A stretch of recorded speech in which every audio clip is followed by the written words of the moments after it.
Kembali lagi dengan channel Wajar, waktunya belajar. Jangan lupa subscribe ya.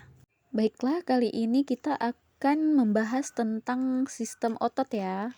Di mana pembahasan pertama kita harus mengetahui struktur otot, di mana otot merupakan sekelompok serabut-serabut otot yang tersusun rapi.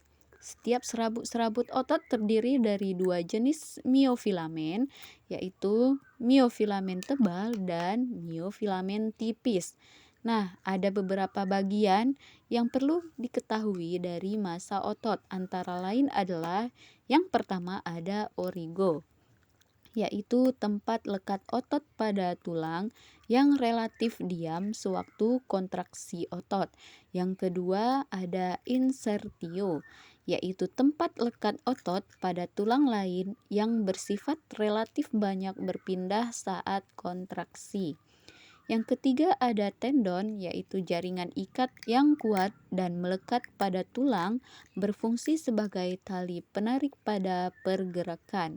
Yang keempat ada ligamentum, yaitu jaringan ikat penghubung tulang maupun sendi-sendi. Yang kelima ada cartilago, yaitu tulang rawan. Nah, adapun pembagian otot, menurut pekerjaannya, otot dibagi menjadi beberapa macam, yaitu yang pertama ada otot sinergis, yaitu otot yang dalam pekerjaannya bekerja secara bersama-sama. Selanjutnya ada otot antagonis, yaitu otot yang dalam pekerjaannya bekerja secara berlawanan. Yang ketiga ada otot adduktor, yaitu otot yang menggerakkan anggota mendekati tubuh. Selanjutnya ada otot abduktor, yaitu otot yang bekerja menggerakkan anggota menjauhi tubuh.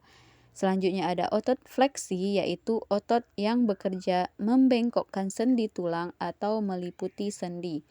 Selanjutnya ada otot ekstensor, yaitu otot yang bekerja meluruskan kembali sendi tulang kepada kedudukan semula. Selanjutnya ada otot pronator, yaitu di mana ulna dan radial dalam keadaan menyilang. Selanjutnya ada otot endorotasi, yaitu otot yang memutar ke dalam. Lalu ada otot eksorotasi, yaitu otot yang memutar keluar. Selanjutnya ada otot dilutas, yaitu memanjangkan otot. Selanjutnya ada otot kontraks, yaitu memendekkan otot. Nah, macam-macam kontraksi otot. Terdapat 3 jenis jaringan otot di dalam tubuh, yaitu otot polos, otot rangka atau lurik, dan otot jantung. Yang pertama kita bahas tentang otot polos dulu ya, di mana otot polos ini terdapat hampir di seluruh organ dan pembuluh-pembuluh darah dan memegang peranan penting sebagian organ dan sistem organ. Otot ini terdapat pada organ-organ seperti usus, kandung kemih, pembuluh darah, dan lain-lain ya. Ciri-ciri otot polos yaitu berbentuk gelondong, kedua ujungnya meruncing, dan bagian tengahnya menggelembung. Dan yang kedua ciri-cirinya yaitu inti selnya terletak di tengah. Selanjutnya bekerja di luar kesadaran. Nah, otot polos sering tampak seperti serat dan banyak dijumpai melapisi pembuluh darah. Otot polos ini banyak mengandung kapiler darah di antara serat ototnya dan di antara lapisan otot. Nah, ini adalah contoh gambar otot polos ya, di mana ujung ototnya itu meruncing dan inti selnya itu terletak di tengah-tengah. Nah, serat-serat otot polos pada usus halus tersusun dalam 2 lapisan. Lapisan sirkular dalam dan lapisan longitudinal luar. Pada lapisan sirkular dalam tampak sebuah inti serat otot polos di pusat sitoplasma. Pada lapisan longitudinal yang terpotong melintang, sitoplasmanya tampak kosong dan sebuah inti serat otot hanya terlihat jika bidang irisan melintasinya. Nah, yang kedua otot rangka atau otot lurik ya, di mana otot rangka dikelilingi jaringan ikat. Keseluruhan otot rangka dibungkus lapis jaringan ikat padat tak teratur disebut epimysium. Jaringan ikat kurang padat tak teratur disebut perimisium. Selapis tipis serat-serat jaringan ikat disebut endomisium. Nah, adapun ciri utama dari otot rangka adalah yang pertama memiliki banyak inti sel. Yang kedua tampak seperti garis melintang yang tersusun atas daerah gelap dan terang berselang-seling. Selanjutnya ada bekerja di bawah kesadaran. Di sini bisa kita lihat gambarnya ya. Nah, diameter serat otot rangka jauh lebih besar dan panjang dibandingkan dengan serat otot polos, seperti otot rangka lidah. Serat otot rangka berinti banyak, terletak di perifer tepat di bawah sarkolema. Serat otot rangka bergabung membentuk fasciculus yang dikelilingi serat jaringan ikat. Selubung jaringan ikat yang mengelilingi setiap fasciculus disebut perimisium. Dari perimisium menyusup lembaran jaringan ikat tipis ke dalam fasciculus yang disebut endomisisum. Nah, yang ketiga ada otot jantung. Otot jantung terutama terdapat di dalam septa jantung dan di dalam dinding pembuluh besar yang langsung melekat pada jantung. Seperti otot rangka, otot jantung juga memiliki gurat-gurat melintang karena filamen aktin dan miosinnya tersusun secara serupa dan teratur. Adapun ciri-ciri otot jantung yaitu yang pertama ada bentuknya memanjang. Yang kedua, inti sel terletak di tengah. Yang ketiga, bekerja di luar kesadaran. Yang keempat, bekerja terus-menerus tanpa istirahat. Selanjutnya ada bentuknya silindris, bercabang dan menyatu. Adapun fungsi otot jantung adalah untuk membantu memompa darah ke seluruh tubuh. Yang kedua, membersihkan tubuh dari hasil metabolisme atau CO2. Yang ketiga, sel-sel pada otot jantung membantu dalam kontraksi sel lainnya. Nah, di sini kita bisa melihat gambar otot jantung ya. Nah, serat otot jantung umumnya memiliki satu atau dua inti di tengah, lebih pendek dari serat otot rangka dan bercabang. Di sekitar inti terdapat daerah sirkoplasma perinuklear, terang tanpa benang fibril. Nah, satu ciri khas untuk membedakan otot jantung adalah diskus intercalaris, di mana diskus ini adalah struktur terpulas gelap yang ditemukan pada interval tak teratur pada otot jantung. Otot jantung memiliki suplai darah luas. Banyak pembuluh darah kecil terdapat di dalam jaringan ikat di sekitar serat otot. Diskus intercalaris khas yang terpulas gelap menggabungkan serat otot jantung. Dalam setiap serat otot jantung terlihat miofibril halus. Serat jaringan ikat halus juga mengelilingi di setiap serat otot jantung. Nah, ini adalah pertanyaan-pertanyaan dan jawaban di mana pertanyaan ini sering ditanyakan oleh orang-orang tentang otot ya. Yang pertama ada kenapa otot polos berbentuk polos serta letak inti selnya di tengah? Nah, jawabannya itu otot polos berbentuk polos karena serat otot polos mengandung filamen miosin dan aktin. Namun, filamen-filamen ini tidak tersusun dalam pola bergurat seperti pada otot jantung dan otot rangka. Akibatnya, otot-otot ini tampak polos atau tidak bergurat. Alasan mengapa letak inti selnya di tengah ialah karena susunan protein kontraktin pada otot polos yang sejajar sehingga tidak mempengaruhi letak inti sel. Nah, itu ya jawabannya.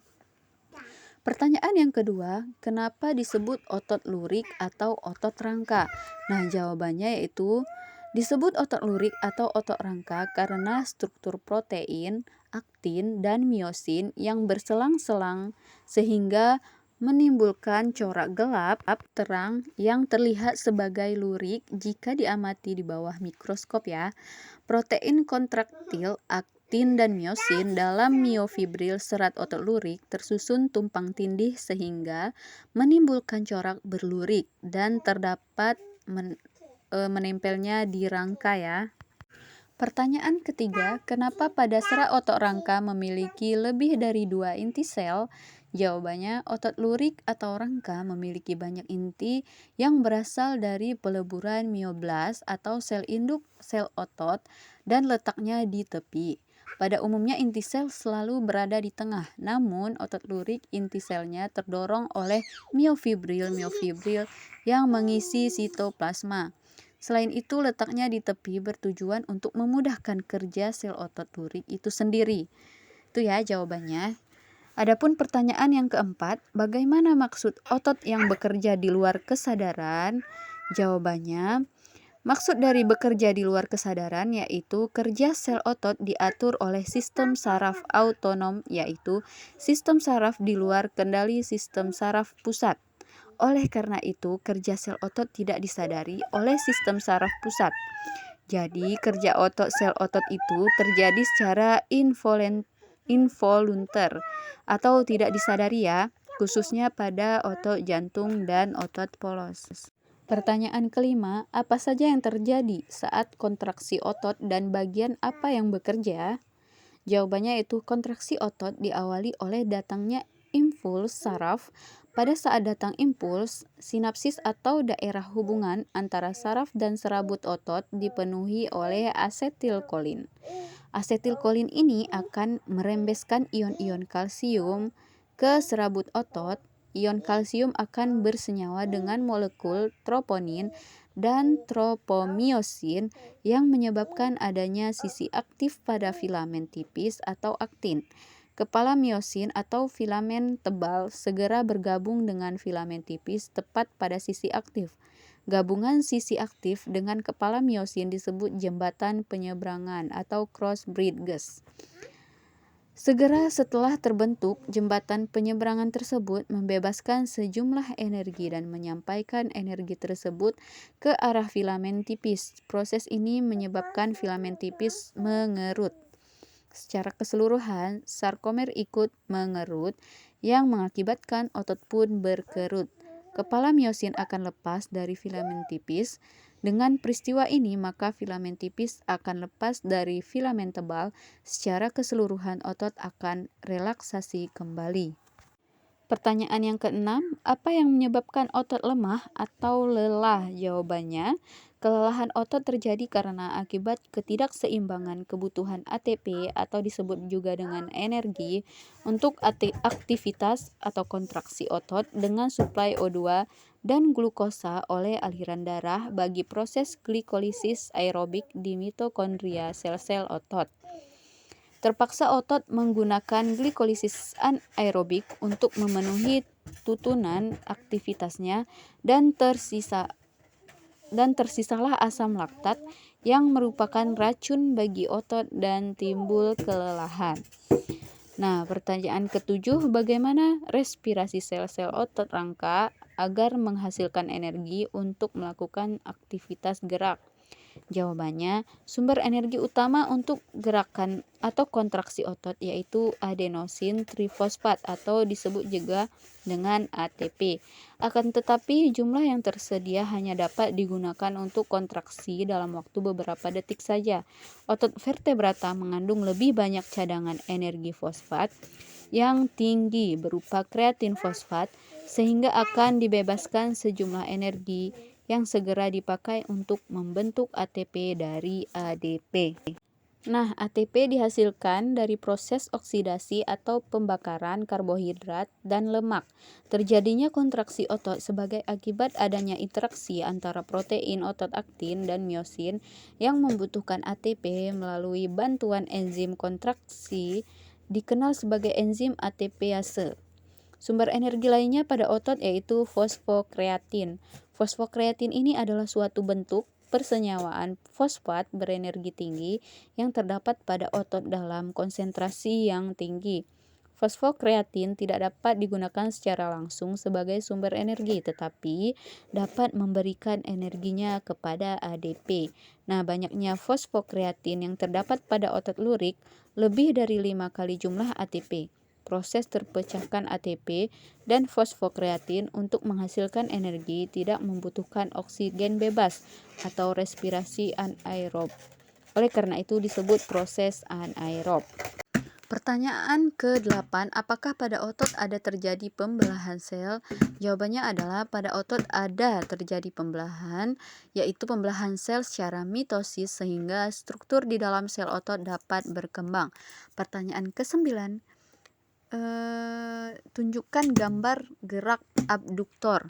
Nah, di sini ada gambar abduktor, di mana gambar tersebut menjauhi tubuh ya, atau merentangkan tangan sehingga menjauh dengan tubuh. Sedangkan aduktor itu mendekati tubuh. Nah, sampai di sini kita membahas tentang sistem otot. Sampai jumpa kembali di pembelajaran selanjutnya. Jangan lupa mampir.